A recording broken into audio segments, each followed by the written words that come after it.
ہود علیہ السلام خدا کے حکم سے طوفان نوح میں بچنے والے اس وقت زمین پر تمام لوگ مومنین تھے، جن سے زمین سرسبز و شاداب تھی، اور ان میں سے کوئی کافر نہ تھا۔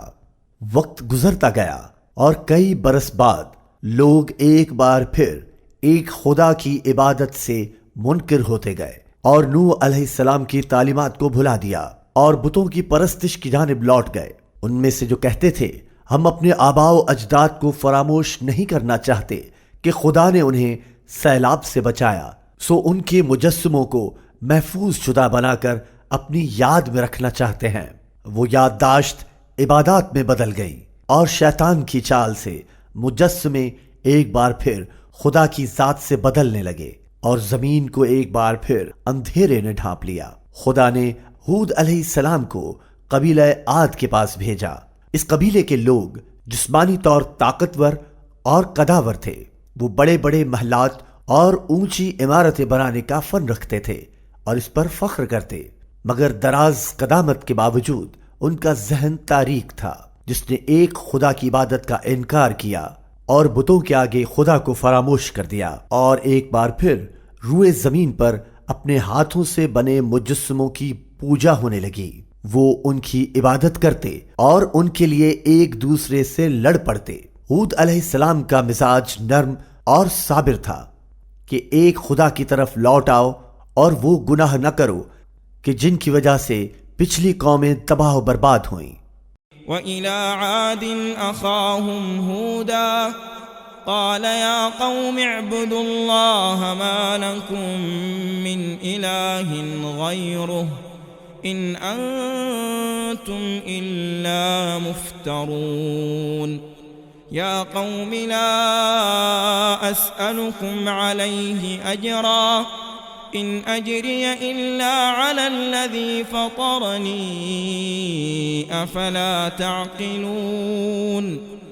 جب ہود علیہ السلام نے ان سے کہا کہ اے میری قوم، خدا کی عبادت کرو، اس کے سوا کوئی اور دوسرا خدا نہیں، تو انہوں نے ان کا مذاق اڑایا، پاگل پن کا الزام دھرا اور کہا کہ ہم اپنے معبودوں کو نہیں چھوڑیں گے اور آپ کی دعوت کو نہیں مانتے۔ لیکن ہود علیہ السلام اپنے نرم مزاج سے دعوت جاری رکھتے رہے، انہیں نصیحت دیتے اور سمجھانے کی کوشش کرتے رہے۔ قالوا يا هود ما جئتنا ببينة وما نحن بتاركي آلهتنا عن قولك وما نحن لك بمؤمنين إن نقول إلا اعتراك بعض آلهتنا بسوء قال إني أشهد الله واشهدوا أني بريء مما تشركون من دونه فكيدوني جميعا ثم لا تنظرون۔ کچھ لوگوں نے دعوت قبول کی، لیکن کئی ایسے تھے کہ جو کفر میں مبتلا رہے، اور پھر ہود علیہ السلام نے واضح پیغام دیا کہ ہم مومنین تم سے الگ ہیں، کیونکہ تم اپنے بتوں کو خدا کے ساتھ شریک کرتے ہو، اور میں خدا پر بھروسہ رکھتا ہوں جس نے مجھے پیدا کیا۔ ہود علیہ السلام جانتے تھے کہ عذاب ان لوگوں پر پڑے گا جو کافر ہیں۔ ہود علیہ السلام اور ان کی قوم نے خدا کے اس وعدے کا انتظار کیا کہ جو ہو کے رہنا ہے، اور پھر زمین سوکھنا شروع ہوئی، آسمان سے بارش نہ ہوئی، لوگ بھوک پیاس میں مبتلا ہونا شروع ہوئے، تکالیف بڑھتی رہیں، لیکن اس کے باوجود انہوں نے تکبر کیا اور مذاق اڑایا۔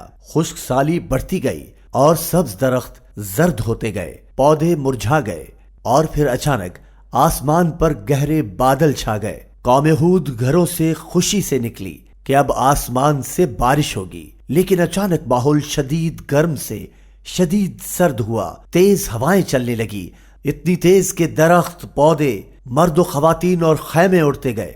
تیز ہوا کا سلسلہ رات بھر اور دن بھر چلتا رہا اور سردی بتدریج بڑھتی رہی۔ لوگ واپس اپنی خیموں کی طرف بھاگے، مگر ہوا اتنی تیز کہ خیمے جڑوں سے اکھڑ گئے۔ تیز ہواؤں نے سب کچھ نیست و نابود کر دیا۔ یہ ہوائیں 7 راتیں اور 8 دن تک چلتی رہیں، اور تب تک چلتی رہیں جب تک ہود کے لوگوں میں سے کوئی زندہ نہ بچا، جبکہ ہود علیہ السلام اور ان کے ساتھ حق کے پیغام پر ایمان لانے والے بحفاظت رہے۔ فَأَمَّا عَادٌ فَاسْتَكْبَرُوا فِي الْأَرْضِ بِغَيْرِ الْحَقِّ وَقَالُوا مَنْ أَشَدُّ مِنَّا قُوَّةً أَوَلَمْ يَرَوْا أَنَّ اللَّهَ الَّذِي خَلَقَهُمْ هُوَ أَشَدُّ مِنْهُمْ قُوَّةً وَكَانُوا بِآيَاتِنَا يَجْحَدُونَ فَأَرْسَلْنَا عَلَيْهِمْ رِيحًا صَرْصَرًا فِي أَيَّامٍ نَحِسَاتٍ لِنُذِيقَهُمْ عَذَابَ الْخِزْيِ فِي الْحَيَاةِ الدُّنْيَا وَلَعَذَابُ الْآخِرَةِ أَخْزَىٰ وَهُمْ لَا يُنصَرُونَ۔